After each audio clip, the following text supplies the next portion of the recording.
कल की कक्षा में जो हमने देखा था कि लक्षण की परिभाषा क्या है। तो ये लक्षण की परिभाषा क्यों? क्योंकि हमें संसार से मुक्त होना है और संसार में रहते हुए उन चीजों को जानने के लिए जो आचार्य महाराज ने हमारे लिए उपाय बताए हैं, वो बताए हैं कि उन चीजों को जानना है तो लक्षण, नए, प्रमाण और निक्षेप, इनके माध्यम से हम चीजों को जानते हैं। तो हमने लक्षण की परिभाषा सुनी, हमने लक्षण के दो भेद देखे, आत्मभूत और अनात्मभूत। दोनों लक्षण की परिभाषा को हमने समझा। आत्मभूत लक्षण की क्या परिभाषा है, अनात्मभूत लक्षण की क्या परिभाषा है। हमने यह भी पढ़ा था कि लक्षण में तीन प्रकार की गलतियां नहीं होनी चाहिए। लक्षण में तीन प्रकार के दोष नहीं होने चाहिए। वो दोष कौन से हैं? अव्याप्ति दोष, अतिव्याप्ति दोष और असंभव दोष। इस प्रकार से हमने कल की कक्षा में चर्चा की थी। फिर हमने देखा प्रमाण किसे कहते हैं, तो सच्चे ज्ञान को प्रमाण कहते हैं। हमने तत्वार सूत्र में पढ़ा था सम्यक ज्ञानम प्रमाणम। सम्यक ज्ञान ही प्रमाण है, सच्चा ज्ञान ही प्रमाण है। वह प्रमाण कितने प्रकार का होता है? प्रश्न क्रमांक 14।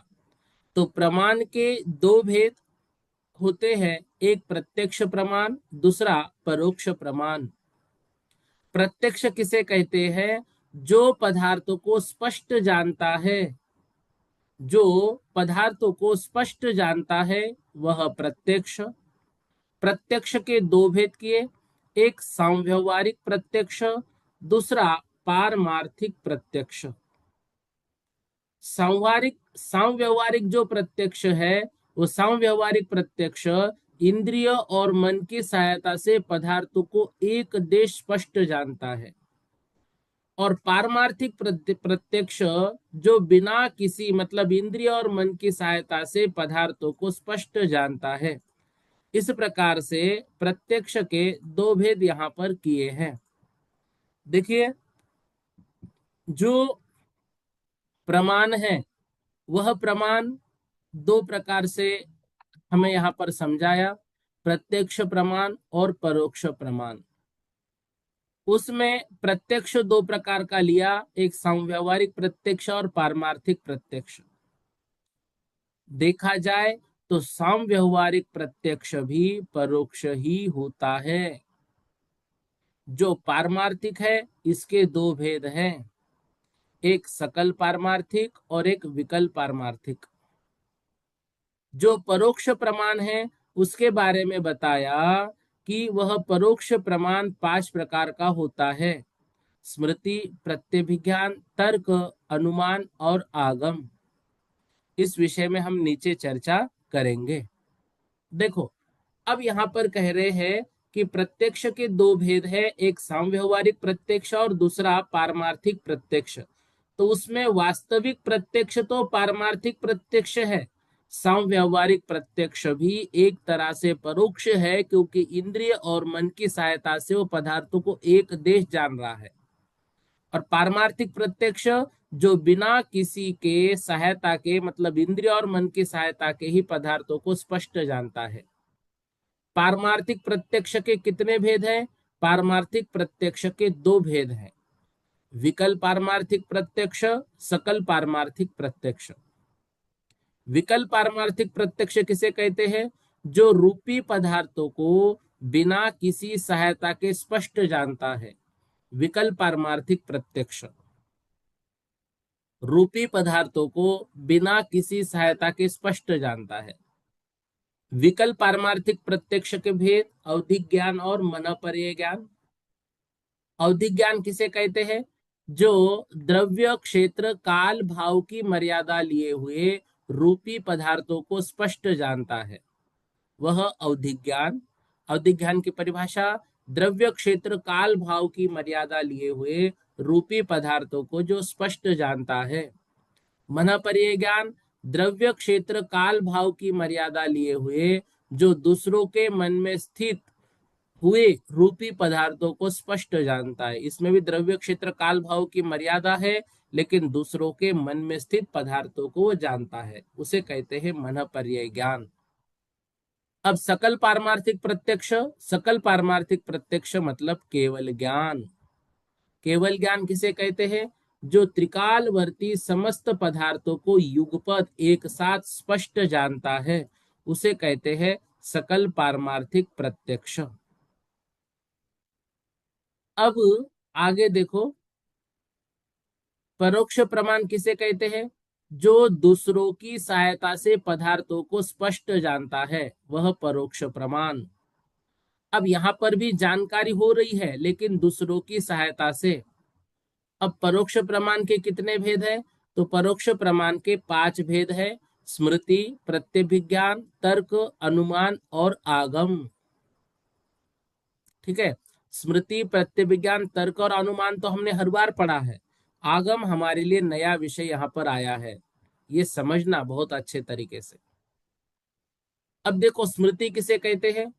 पहले ज्ञात या दृष्ट पदार्थ की याद या स्मरण को स्मृति कहते हैं। पहले हमें कोई विषय याद था, वो हमारे स्मृति में है, तो उसको अब उसका स्मरण हम कर रहे हैं, तो उसे कहते हैं स्मृति। ठीक है, मतलब जो काम हम आज कर रहे हैं, जिसको हम देख रहे हैं, जिसको हम सुन रहे हैं, जिसको हम पहचान पा रहे हैं, तो हम उन्हीं चीजों को स्मृति में रख सकते हैं। जिन चीजों के बारे में हमने पहले से सुन रखा है, जान रखा है, देख रखा है, तो इनको जो है हम पंचेंद्रियों में से किसी ना किसी इंद्रियों की वजह से उन चीजों को हम फिर से मतलब स्मृति में लाते हैं या उनका स्मरण होता है।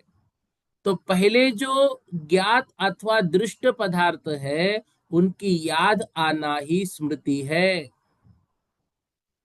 समझ में आ रहा है? स्मृति क्या है?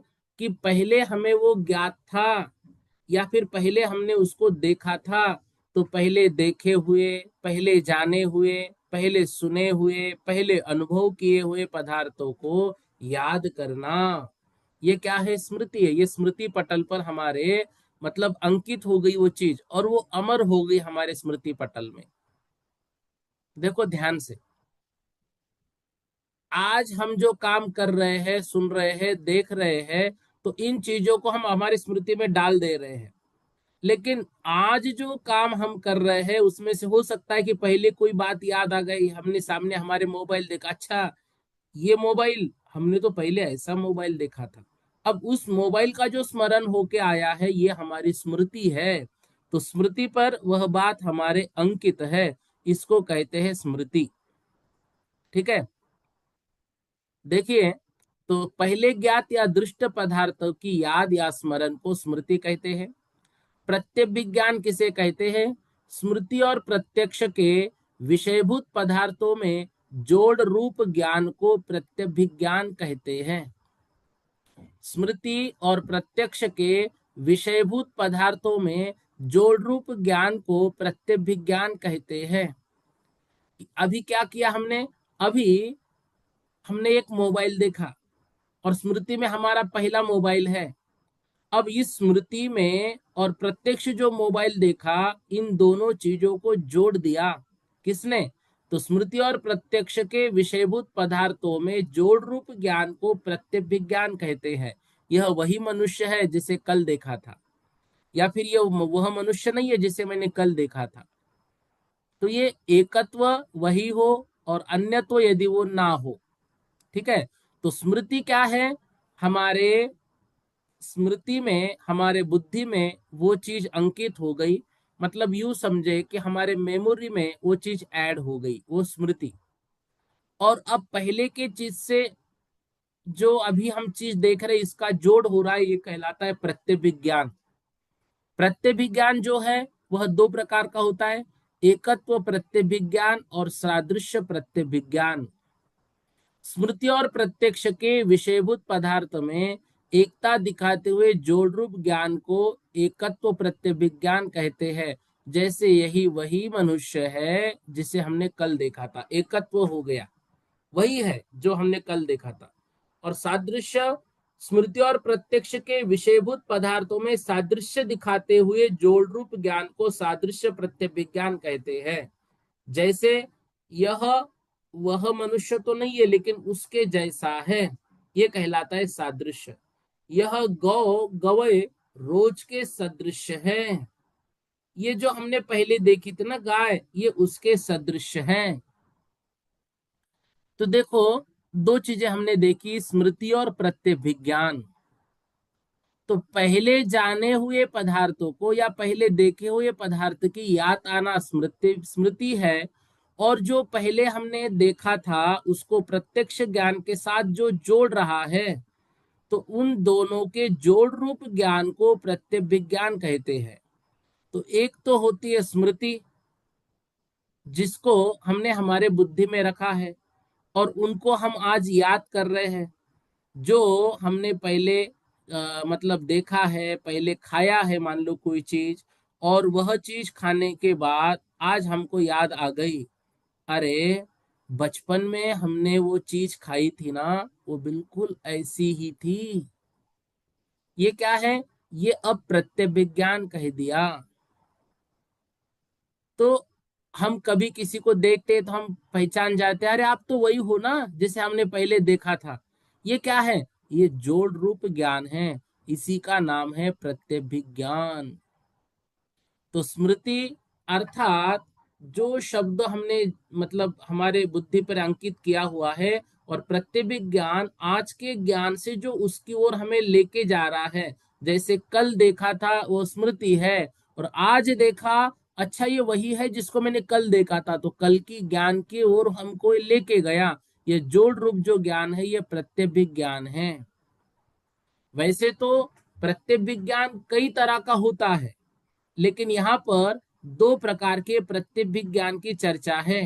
एक तो लिखा एकत्व प्रत्यय विज्ञान, दूसरा लिखा सादृश्य प्रत्यय विज्ञान। तो इसके साथ साथ में अनेक भेद भी ग्रंथों में आते हैं। वो विसादृश्य, ये अन्यत्व, ऐसे और भी बहुत सारे भेद आते हैं। एक सत्व प्रतियोगी प्रत्यय विज्ञान भी आता है।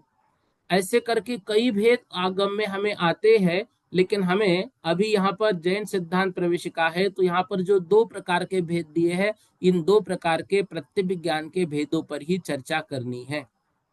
तो पहला भेद क्या है? एकत्व प्रत्यय विज्ञान। तो स्मृति और प्रत्यक्ष के विषयभूत पदार्थ में एकता दिखाते हुए जोड़ रूप ज्ञान को एकत्व प्रत्यय विज्ञान कहते हैं। क्या हो रहे हैं? एकता दिखा रहे हैं, मतलब यह वही मनुष्य है जिसे कल देखा था। ये क्या हुआ? यह एकत्व प्रत्यय विज्ञान कहते हैं। हमने आज भोजन किया, ये कल के जैसा ही बना है, ये क्या है? ये एकत्व प्रत्यय विज्ञान है। हम उस चीज को आज देख रहे हैं, देखकर पहचान रहे हैं कि ये कल के जैसी ही है, ये एकत्व प्रत्यय विज्ञान है। और दूसरा होता है सादृश्य प्रत्यय विज्ञान। सादृश्य प्रत्यय विज्ञान का मतलब होता है जो प्रत्यक्ष हम वस्तु देख रहे हैं और स्मृति में हमारी वस्तु है, तो ये उसके जैसी है, वह नहीं है, उसके जैसी है। मतलब जो टाइल्स हमारे घर में लगे हुए हैं, हम कहीं पर घूमने गए, अच्छा ये भी वैसी ही है, अब वो तो नहीं है, अब घर की टाइल्स अलग होगी और ये टाइल्स अलग है, लेकिन उसके जैसी है। ठीक है, तो ये क्या हुआ? ये सादृश्य प्रत्यय विज्ञान होता है। ठीक है, तो हम जो बातें आज पढ़ रहे हैं, ये बातें हो सकता है कि हमने इससे पहले भी कहीं पढ़ी है, वो याद आ गई। वो एकत्व प्रत्यय विज्ञान भी हो सकती है, सादृश्य प्रत्यय विज्ञान भी हो सकती है। ठीक है, तो इसके लिए इन दोनों को भी हमें जो प्रत्यय विज्ञान यहाँ पर बताया है, यह हमको याद रखना है। अब देखो, मान लो आज हमने जो चीज देखी है और पहले जो हमने चीज देखी थी ये उसके समान है, ये सादृश्य हुआ। ये वही है, ये एकत्व हुआ। ठीक है। इस प्रकार से दोनों में हम यहाँ पर क्या करते हैं, अंतर करते हैं। ठीक है। हाँ। गोविंद भैया, क्या पूछ रहे आप? जय जैन भैया जी। जय अभी आपने जिनेन्द्र। कहा कि जैसे कल हमने जो भोजन किया ये वैसा ही है, तो हाँ। इसमें एकत्व तो कैसे ठहरेगा भैया जी? वो भोजन नहीं, अलग था सादृश्य उसका। ठहरेगा, सादृश्य उसके हाँ। जैसा। हाँ यही ठीक है, फिर सही है। हाँ। सागर भैया। हाँ जय जिनेन्द्र भैया जी। जय जिनेन्द्र। ये प्रश्न नंबर जो 18 है, पारमार्थिक प्रत्यक्ष, तो इसको मतलब कैसे समझे, कौन सा ज्ञान समझे इसको? देखो, पारमार्थिक प्रत्यक्ष दो प्रकार का है, विकल और सकल। विकल में अवधिक ज्ञान, मनःपर्यय ज्ञान, और सकल में केवल ज्ञान। तो ये पारमार्थिक प्रत्यक्ष मतलब इंद्रिय और मन की सहायता के बिना जान रहे हैं, इसलिए उसको पारमार्थिक कहा है। और पारमार्थिक प्रत्यक्ष ही वास्तविक प्रत्यक्ष है। सांव्यवहारिक प्रत्यक्ष एक तरह से परोक्ष ही है वो, क्योंकि वो इंद्रिय और मन की सहायता से जान रहा है। तो वो तो मति श्रुत हो जाएगा ना, मति मति ज्ञान हो जाएगा म, साम्यवहारिक तो। मति ज्ञान और श्रुत ज्ञान जो है वो हो जाएंगे सांव्यवहारिक प्रत्यक्ष। हाँ। और और अवधि पारमार्थिक ज्ञान, में। मन पर्याय ज्ञान विकल पारमार्थिक, और केवल ज्ञान सकल पारमार्थिक। अच्छा अच्छा अच्छा, हम्म। ठीक हाँ, आइए। सादृश्य प्रत्यभिज्ञान, स्मृति और प्रत्यक्ष के विषयभूत पदार्थों में सादृश्य दिखाते हुए जोड़ रूप ज्ञान को सादृश्य प्रत्यभिज्ञान कहते हैं। यह गौ रोज के सदृश है। यह जो गाय हमने देखी, यह उस नील गाय की तरह ही है। अब ये उसके समान है, वो नहीं है। तर्क किसे कहते हैं? व्याप्ति ज्ञान को तर्क कहते हैं। व्याप्ति क्या है? अविनाभाव संबंध को व्याप्ति कहते हैं। अच्छा, फिर अविनाभाव क्या है? तो अविनाभाव संबंध बता रहे हैं, जहां जहां साधन अर्थात हेतु हो, वहां वहां साध्य का होना, और जहां जहां साध्य नहीं हो, वहां वहां साधन के भी नहीं होने को अविनाभाव संबंध कहते हैं। जैसे जहां जहां धूम है वहां वहां अग्नि है, जहां जहां अग्नि नहीं है वहां वहां धूम भी नहीं है। तो साधन क्या है? साधन है धूम, साध्य क्या है? अग्नि। अग्नि है तो धूम है, तो धूम नहीं है तो अग्नि भी नहीं है, अग्नि नहीं है तो धूम भी नहीं है।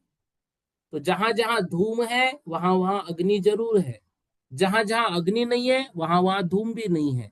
तो साधन जहां पर हो, धुआं है तो अग्नि निश्चित रूप से होगी, और अग्नि नहीं है तो वहां धूम का क्या काम, वहां धुआं भी नहीं होगा। इस प्रकार से ये जो है ये अविनाभाव संबंध कहलाता है। मतलब अभी हमने जो ज्ञान दो प्रकार के देखे, उनमें हम आगे बढ़ रहे हैं। एक देखा स्मृति, एक देखा प्रत्यभिज्ञान। उसी में आगे हम देख रहे हैं, उसी में आगे क्या दिया, तर्क। तर्क क्या है? तो उन्होंने कहा व्याप्ति ज्ञान को तर्क कहते हैं। तो व्याप्ति ज्ञान तर्क है, तो व्याप्ति ज्ञान क्या है?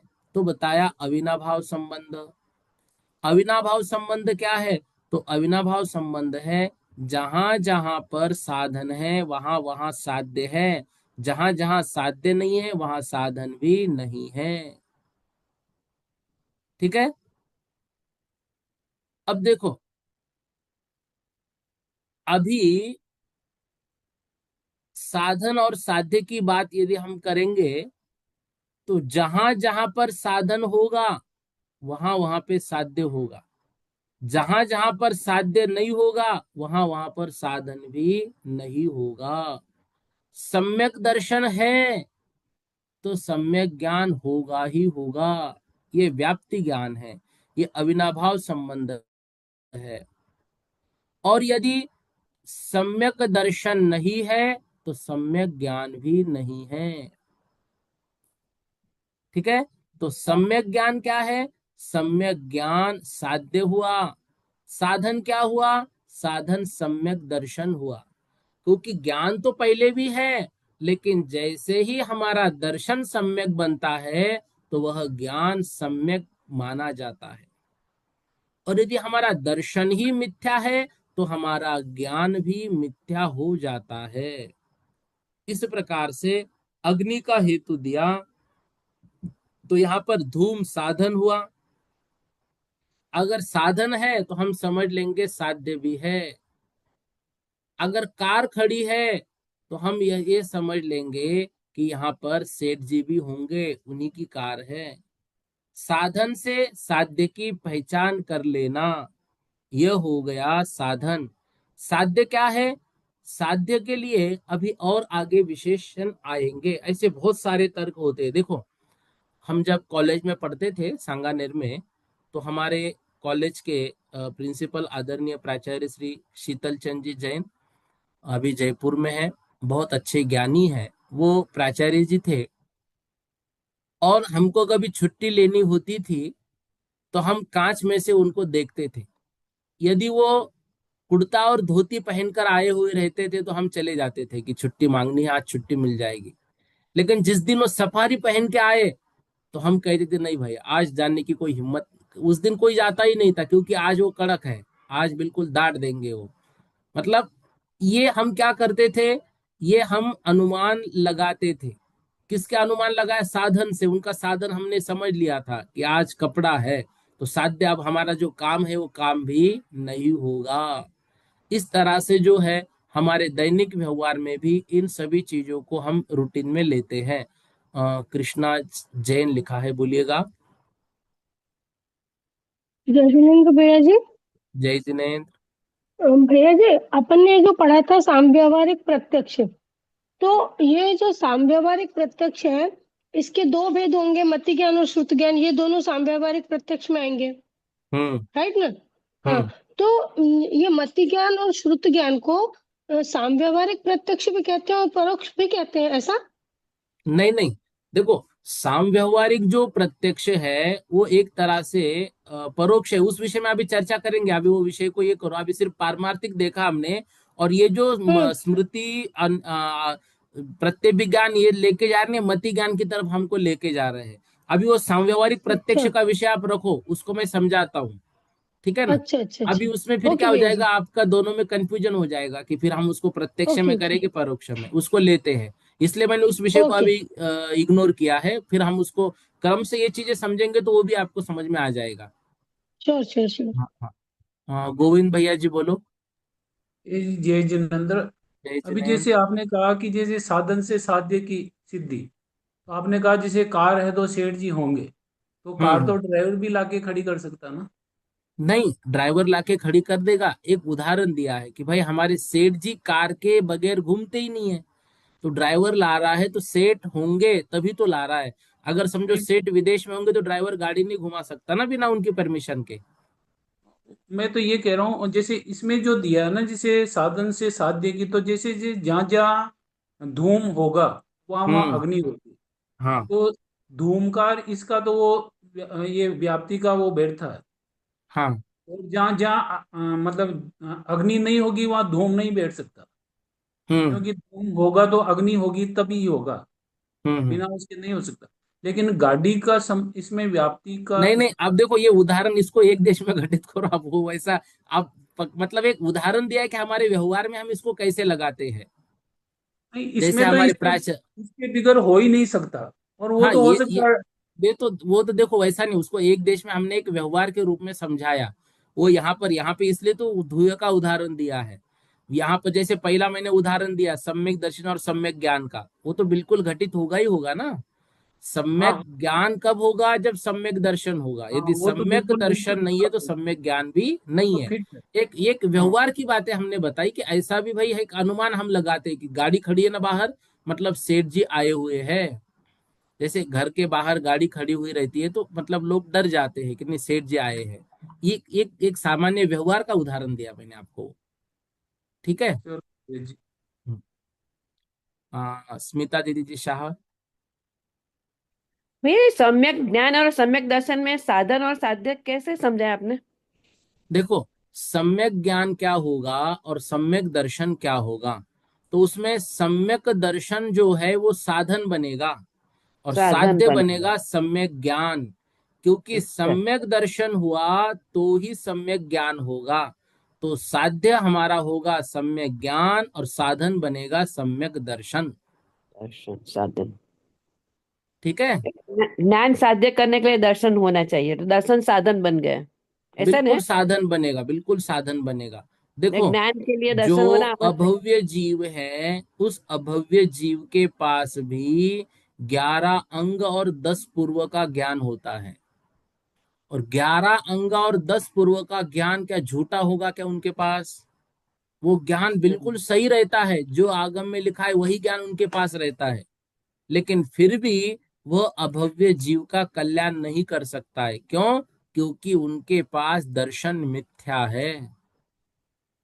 और जो भव्य जीव है वो भव्य जीव के पास भी पहले से ज्ञान होता है। अभी जैसे हम लोग ग्रंथ पढ़ते हैं, याद करते हैं, बहुत सारी बातें याद कर लेते हैं, तो सारी बातें याद हो गई इसका मतलब हमें सम्यक दर्शन हुआ, ये जरूरी तो नहीं ना। नहीं। लेकिन जैसे ही सम्यक दर्शन हुआ तो जितनी बातें हमको याद हुई वो सारी की सारी बातें सम्यक ज्ञान में आती है। अन्यथा वो मिथ्या ज्ञान की कोटि में आती है, क्योंकि वो आत्मा का कल्याण नहीं कर पा रही है। हम्म। ठीक है दीदी। हाँ दीदी, ठीक ठीक। ओप्पो लिखा है, ओप्पो बोलिएगा। ओप्पो सीपीएच, अनम्यूट कीजिए।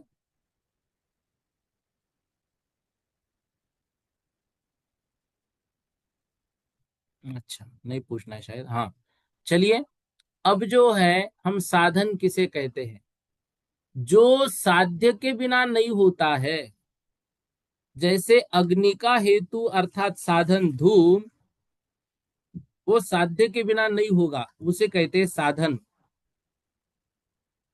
और साध्य किसे कहते हैं? तो साध्य के लिए उन्होंने शब्द दिए, इष्ट, अबाधित, असिद्ध को साध्य कहते हैं। नए शब्द मिले, इष्ट, अबाधित, असिद्ध को साध्य कहते हैं। इष्ट किसे कहते हैं? वादी और प्रतिवादी जिसको सिद्ध करना चाहे उसे इष्ट कहते हैं। वादी और प्रतिवादी जिसको इष्ट करना चाहे, वादी और प्रतिवादी जिसको सिद्ध करना चाहे उसको इष्ट कहते हैं। जिसको सिद्ध कर रहे हैं, जिसका विषय चल रहा है, उसे कहते हैं इष्ट। अबाधित किसे कहते हैं? जो दूसरे प्रमाण से बाधित नहीं होता। जैसे अग्नि का ठंडापन, यह प्रत्यक्ष प्रमाण से बाधित है, इस कारण यह ठंडापन साध्य नहीं हो सकता। कैसे साध्य करेंगे कि अग्नि ठंडी है? नहीं हो सकती, क्योंकि प्रत्यक्ष देख रहे हैं ना कि अग्नि गर्म है। तो ये अबाधित हो गया। जो दूसरे प्रमाण से बाधित नहीं होता वो अबाधित है। असिद्ध, जो दूसरे प्रमाण से सिद्ध नहीं होता वो असिद्ध है। जिसका निश्चय नहीं होता वो असिद्ध है। जैसे अग्नि में शीतलता, ये असिद्ध है, हो ही नहीं सकती। कैसे सिद्ध करेंगे? हो ही नहीं सकती, ये असिद्ध कहलाता है। ठीक है। अब देखो, इष्ट, अबाधित, तीन चीजें ली। इष्ट, अबाधित और असिद्ध, तीनों चीजों को समझना है।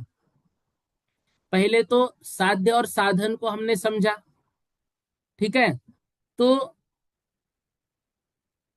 साध्य और साधन को समझने के बाद, सम्यक दर्शन सम्यक ज्ञान को समझने के बाद, हम अब क्या समझ रहे हैं कि इष्ट, अबाधित और असिद्ध, इष्ट, अबाधित और असिद्ध, ऐसा हमारा साध्य होना चाहिए।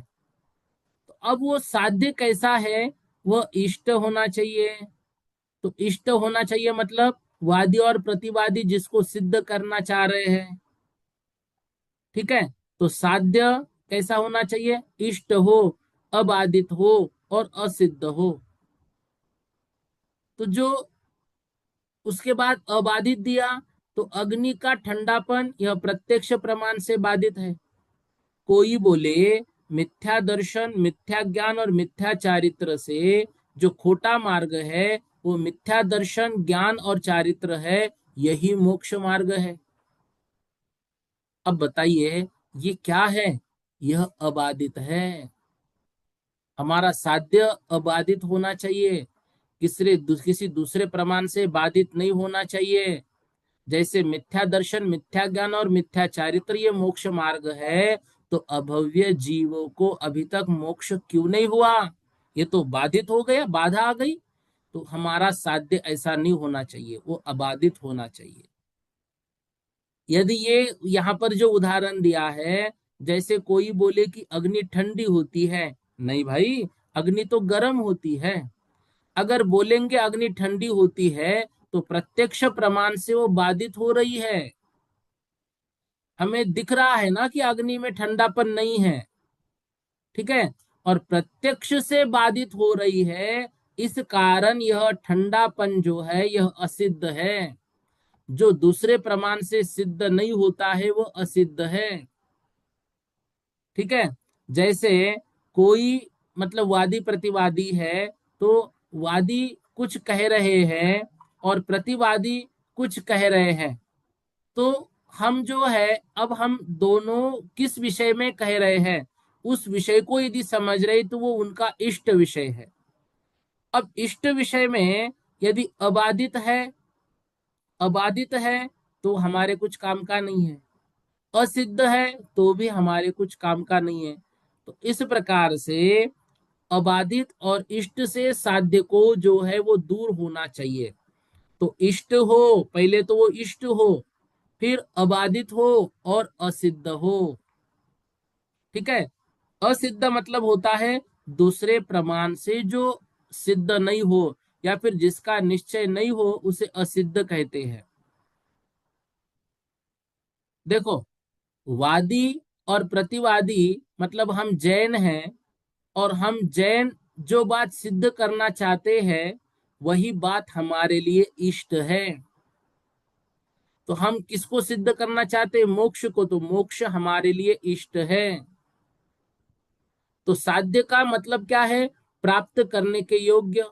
तो हम वादी कहलाते हैं, हम कथन कर रहे हैं। और प्रतिवादी है जो अन्य मत वाले हैं, जो हमारे लिए प्रतिवादी है। तो हम वादी जिसको सिद्ध करना चाह रहे हैं वही हमारे लिए इष्ट है। अर्थात हम जैन अथवा हमारे जो मुनि महाराज है अथवा हमारे जो गृहस्थ है, हम जिसे सिद्ध करना चाह रहे हैं, हम किसे सिद्ध करना चाह रहे हैं, तो हम हमारे मोक्ष को सिद्ध करना चाह रहे हैं, ठीक है। तो हमने वादी और प्रतिवादी कहा, तो वादी हम जैन हुए, तो हम किसको सिद्ध करना चाह रहे हैं? मोक्ष को। तो हम मोक्ष के विषय में अपनी बात रखेंगे। अब बात रखी मोक्ष के विषय में कि मोक्ष ऐसा होता है, और अन्य प्रतिवादी ने कही कि नहीं, मोक्ष तो ऐसा होता है, ये तो अबाधित है।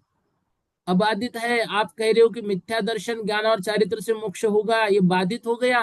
हमें तो अबाधित चाहिए विषय। क्यों? क्योंकि फिर अभव्यों को मोक्ष क्यों नहीं हो रहा है? वो तो यही इसी संसार में है। मिथ्या दर्शन, मिथ्या ज्ञान और मिथ्या चारित्र से मोक्ष होता तो चारित्र ग्रहण करने का काम ही नहीं है। जो यहाँ पर बैठे हुए सभी को मोक्ष होना चाहिए था, सभी का समोसरण लगना चाहिए था, तो ये तो हो नहीं रहा है। तो समस्त कर्मों से रहित आत्मा जब शुद्ध अवस्था में चली जाती है वही मोक्ष है। तो यह अबाधित है क्या? नहीं है, यह अबाधित है, अर्थात बाधा से रहित है। अर्थात मोक्ष प्राप्ति का दूसरा और कोई मार्ग नहीं है, अर्थात दूसरे प्रमाण से वो बाधित नहीं है। दूसरे प्रमाण से बाधा हो जाए तो बाधित है, और दूसरे प्रमाण से बाधा नहीं हो तो वो अबाधित है। तो हमारा मोक्ष मार्ग अबाधित है, उसको किसी से भी प्रमाण से बाधा नहीं आ सकती है। और असिद्ध, दूसरे मतावलंबी कहेंगे मृत्यु में ही मोक्ष है। अरे कैसे सिद्ध करोगे? मृत्यु से ही मोक्ष है, तो मृत्यु के बाद जो जन्म होता है, पुनर्जन्म तो कई दिखने में आ रहे हैं। कई लोग ऐसे होते हैं जो अपने पिछले जन्म की याद करते हैं और स्पष्ट कर देते हैं कि मैंने यहाँ यहाँ पर ये वस्तु रखी हुई थी, और जाके देखा जाता है तो वो सिद्ध भी होती है। तो मृत्यु होने के बाद तो मोक्ष होना चाहिए था, ये सिद्ध नहीं हो पा रही आपकी बात, तो ये क्या हो गई, असिद्ध हो गई। इस तरह से हमारा साध्य इष्ट हो, अबाधित हो, और असिद्ध हो, और सिद्ध हो, असिद्ध नहीं सिद्ध हो, इस तरह से साध्य के विषय में ये चर्चा कर रहे हैं। सागर भैया अनम्यूट कीजिए। हाँ भैया जी, जैसे बाधित में जैसे अग्नि का ठंडापन बताया, और हम्म। सिद्ध में अग्नि में शीतलता बताई, तो हम्म। इसमें इनमें अंतर क्या है? देखो, अबाधित में यहाँ पर एक हमने क्या कहा कि यहाँ पर उन्होंने ये कहा कि अग्नि में ठंडापन है। तो अब हम्म। यहाँ पर यदि अग्नि में ठंडापन है तो हमारे पास दूसरा प्रमाण है, प्रत्यक्ष प्रमाण। उस प्रमाण से वो बाधित हो रही है। तो अन्य प्रमाण से बाधित ना हो वो अबाधित है। और दूसरा असिद्ध जो प्रमाण है, मतलब? मतलब प्रत्यक्ष प्रमाण हमने तो कह दिया भाई अग्नि ठंडी होती है, लेकिन प्रत्यक्ष प्रमाण लगा दिया वहां पे, तो अग्नि सामने दिख रही है ना, तो ठंडी कहाँ होती है। तो प्रत्यक्ष प्रमाण हम्म। से ही वो बाधित हो गई, तो वो अबाधित कहलाई। हम्म। और यहाँ पर जो दूसरा विषय आ गया कि जो अग्नि में शीतलता है, तो अग्नि में हम्म। शीतलता है क्योंकि हमने यहाँ पर जो पहला विषय अबाधित है अर्थात बाधा से रहित विषय किया, इस कारण से उसमें ये जो शीतलता स्वभाव दे रहे वो सिद्ध हो ही नहीं पाएगा, वो असिद्ध है। सिद्ध करके बताओ तो हो ही नहीं सकती, क्योंकि पहले ही वो अबाधित हो गया, पहली वो क्या हो गया, और अबाधित हो गया। इसके लिए देखो एक हम्म। पंक्ति में बोलता हूं, आप सब ध्यान से समझना। अग्नि ठंडी होती है, नहीं नहीं, अग्नि तो गर्म होती है। अगर अग्नि ठंडी होती है तो वो प्रत्यक्ष प्रमाण से बाधित है, और प्रत्यक्ष प्रमाण से बाधित है, इस कारण से उसका ठंडापन सिद्ध नहीं होता, इसलिए वो असिद्ध है। सागर भैया हम्म। ठीक है। और एक ये जो वादी मतलब इष्ट का जो आया, तो वादी और प्रतिवादी तो दोनों का विषय अलग अलग, मतलब विपरीत रहेंगे, वो तो एक विषय पर ही। नहीं देखो, हम जैन हैं तो हमारा जो विषय होगा वो हमारे वादी के विषय में होगा, और हाँ। हमारे जो प्रतिपक्षी रहेंगे उनका प्रतिवादी रहेगा। और हम जैन हैं हाँ। इसीलिए सब कुछ नहीं, क्योंकि इसी से ही मोक्ष मार्ग सिद्ध हुआ और किसी से नहीं, इस कारण से हम वादी में आएंगे। हमारा मकसद क्या नहीं, है, पर मोक्ष वो है। जो एक मुद्दा है ना, एक ही मुद्दे पे दोनों का वाद विवाद जो है, तो वो हाँ प्रतिवादी तो अपना पक्ष रखेगा और वादी अपना पक्ष रखेगा। बिल्कुल। तो तो वादी और प्रतिवादी जिसको सिद्ध करना चाह रहे वो इष्ट, तो हम मोक्ष कर अच्छा। रहे हैं, तो प्रतिवादी भी मोक्ष को सिद्ध करना चाह रहा है, लेकिन वो उनके अनुसार करेगा और हम हमारे अनुसार करेंगे। तो वहां पे जो जीतेगा वो उसके लिए काम आएगा। तो हमने मान लो मोक्ष को लिया, वादी ने कहा कि सम्यक दर्शन ज्ञान चारित्रानि मोक्ष मार्ग, और प्रतिवादी ने कहा मिथ्या दर्शन ज्ञान चारित्रानि मोक्ष मार्ग। तो अब उसमें हम्म। अबाधित और असिद्ध दोष लग जाएंगे, जबकि वादी जो कह रहा है ना वो अबाधित है ना वो असिद्ध है, इसलिए उससे काम बन जाएगा। ठीक। इसीलिए जो सूत्र लिखा गया था, ज्ञान चारित्रानि मोक्ष मार्ग, सुनते हैं ये सूत्र जो उस युवक ने लिखा था, और वहां पे जब आचार्य उमा स्वामी महाराज जी आहारचर्या के लिए गए तो उन्होंने वहां लिखा हुआ देखा ज्ञान चारित्रानि मोक्ष मार्ग, तो आचार्य उमा स्वामी महाराज ने उसके आगे सम्यक शब्द लगा दिया। क्यों, ज्ञान हम्म। चारित्रानि मोक्ष मार्ग, ये बाधित हो जाएगा, क्योंकि मिथ्या ज्ञान चारित्र भी आ जाएगा, और वो असिद्ध हो जाएगा क्योंकि मिथ्या ज्ञान चारित्र से मोक्ष हो ही नहीं सकता। तो जो अबाधित है इस कारण से वो असिद्ध भी हो जाता है। ठीक है ठीक है। गोविंद भैया। हाँ जय जैन भैया जी। जय इसमें जिनेन्द्र। 37वां जो सूत्र है उसमें साध्य किसे कहते हैं? तो हम्म। साध्य का तो सीधा अर्थ यही होगा कि जिसे साधा जाए वो साध्य। और हाँ। उसके लिए ये लिखा कि इस जो साध्य जो बनाया जाए विषय, वो इष्ट हो। दोनों को इष्ट होना चाहिए कि भाई हम इस मुद्दे को हम साधना चाहते हैं, सिद्ध हाँ करना। दूसरा, प्रत्यक्ष प्रमाण से बाधित नहीं हो तो ही उसको मुद्दा बनाया जाएगा। जब हाँ प्रत्यक्ष प्रमाण में अग्नि में जैसे ठंडापन अगर सीधा ही बाधित है तो उसको मुद्दा नहीं बनाया जा सकता। और तीसरा, असिद्ध, जो पहले से ही सिद्ध है उसको क्या सिद्ध करना, तो असिद्ध हाँ है उसी को साध्य बनाया जा सकता है। तो बिल्कुल। इसका ऐसे प्ररूपण ज्यादा क्लियर नहीं, लगता है। बिल्कुल बिल्कुल सही है। ठीक है। जी भैया। हाँ। रेणुका दीदी जी जैन, बोलो। ठीक है, चलो इतना आज कर लेते हैं। बोधि जय समाधि जिनेन्द्र भैया परिणाम। जी। बोलो बोलो जल्दी से। भैया जी, ठंडापन और शीतलता तो एक ही मतलब हुआ। देखो, ठंडापन और शीतलता अलग अलग नहीं, एक ही बात है। अग्नि में ठंडापन नहीं होता है। अग्नि में ठंडापन कहेंगे तो उसमें बाधा उत्पन्न हो रही है, और जिसमें बाधा उत्पन्न होगी वही तो विषय असिद्ध होगा। फिर उसको सिद्ध हाँ कैसे जी। करेंगे? तो हाँ एक ही जी। बात है, एक ही बात है, उसमें कोई दिक्कत नहीं। ठीक। आज हमारे यहाँ मेहमान नहीं आए हैं। क्यों नहीं आए? क्योंकि हमारे घर में कोई नहीं है। तो हमारे घर में कोई नहीं है तो मेहमान आ ही नहीं सकते हैं, क्योंकि घर में तो लॉक लगा हुआ है। तो ये अबाधित है, इसी कारण से ये विषय जो है वो असिद्ध भी है कि मेहमान आ ही नहीं सकते हैं।